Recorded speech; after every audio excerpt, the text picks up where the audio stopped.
వరంగల్ గ్రామీణ జిల్లా పర్వతగిరి మండల పరిధిలోని చౌటిప్పల్ గ్రామంలో పంచాయతీరాజ్ శిశు సంక్షేమ శాఖల మంత్రి దనసరి సీతక్క, ఎంపీ కడియం కావ్యతో పాటు వర్ధన్నపేట ఎమ్మెల్యే కె.ఆర్. నాగరాజు వన మహోత్సవంలో భాగంగా చెట్లను నాటారు.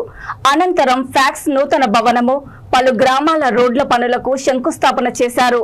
పంచాయతీరాజ్ శాఖ నుంచి 12 కోట్ల రూపాయల నిధులు కేటాయించిన మంత్రి సీతక్కకు ఎమ్మెల్యే కృతజ్ఞతలు తెలిపారు. అలాగే పర్వతగిరి మండల కేంద్రంలోని పిహెచ్సి ఆసుపత్రిని 30 పడకల ఆసుపత్రిగా మార్చేందుకు సీఎం రేవంత్ రెడ్డి, మంత్రి సీతక్క, ఎంపీ కావ్యలు కృషి చేయాలని విజ్ఞప్తి చేశారు.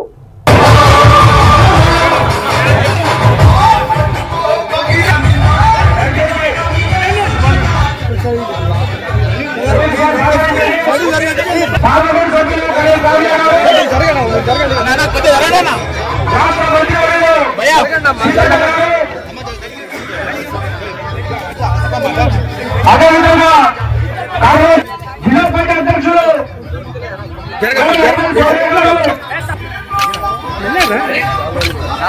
అన్నకి పట్టదారు ఎవరో పక్కారేనా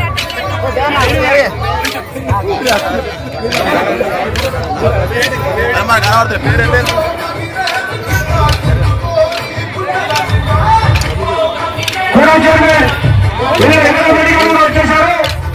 ఫోటో సీనేనా మమ్మల్ని తీసుకొని తెలియదు మీరు.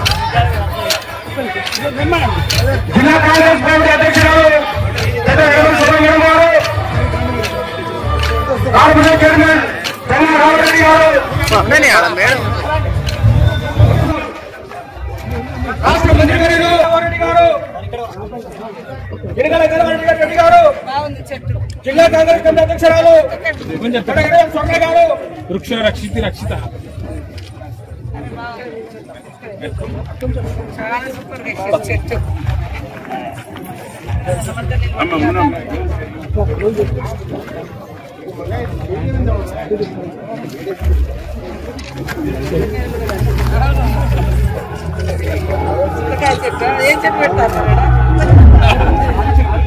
దేవన్నా కొద్దిగా వెనక వీళ్ళ జరుపు వస్తలే రేపు.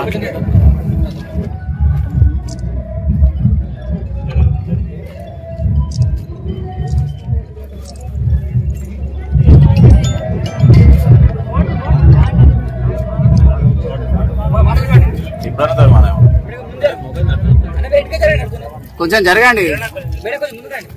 ఎస్ఐ గారు కొద్దిగా వెనక జరపరా కొంచెం. మీరే ఫోటోలో పోతే ఎవరు చెప్పినట్లే అందరు పడాలి కదా మరి. ఓకే సార్, మళ్ళీ బొమ్మ రాలేమంతే వాళ్ళు.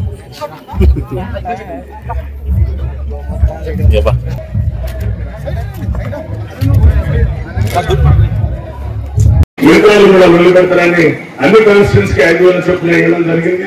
ఈ సముఖంగా గౌరవ ముఖ్యమంత్రి గారికి నేను హృదయపూర్వక మీ తరఫున అందరి తరఫున ధన్యవాదాలు చెబుతున్నాను. అలాగే మీ అందరికీ తెలుసు మన బిడ్డ, ఆ బిడ్డలు ఎంతో మంది నుంచి కల్లెడ గ్రామం నుండి మన రిప్రజెంట్ ఇచ్చిన దీప్తి జిల్లాసభలో అన్న మీరు స్పోర్ట్స్ మెన్ అంటే ఇష్టం. ఎందుకంటే గతంలో ముఖ్యమంత్రితో గారు ఉన్న సంబంధం, నేను హాకీ ఆడేటప్పుడు వారిని నేషనల్ ఐహెచ్ఎఫ్ ప్రెసిడెంట్ గా చూడాలనుకున్నాం. కానీ అది కొన్ని అన్ని సందర్భాల వల్ల అది కోర్టులో ఉండి ఆగిపోయింది, సుప్రీంకోర్టులో పెండింగ్ ఉంది. సో ఆ యొక్క అనుబంధంతో వారిని ఆ జువాజీ దీప్తికి కూడా సరైన న్యాయం కల్పించాలి. అమ్మాయి బ్రాండ్ మెడల్ తెచ్చింది అనగానే తక్షణమే 1 కోటి రూపాయలు 500 గజాల ఇళ్ల స్థలం వరంగల్లో అంటే మన ఎక్సైజ్ శాఖలో ఆ సోదరి ఆ బిడ్డకు ఇవ్వడం జరిగింది. మొన్న మీ అందరి చేతుల మీద యాక్చువల్లీ నేను పోయేది ఉండే, కానీ ఆ రోజు మన ఇక్కడ ప్రోగ్రామ్ నుండి నేను పోలేకపోయినా గౌరవ ముఖ్యమంత్రి చేతుల మీదుగా మన కళ్యాణ బిడ్డకు ఈ యొక్క అవార్డు రివార్డ్స్ రావడం చాలా ఈ గ్రామాన్ని కూడా ప్రపంచ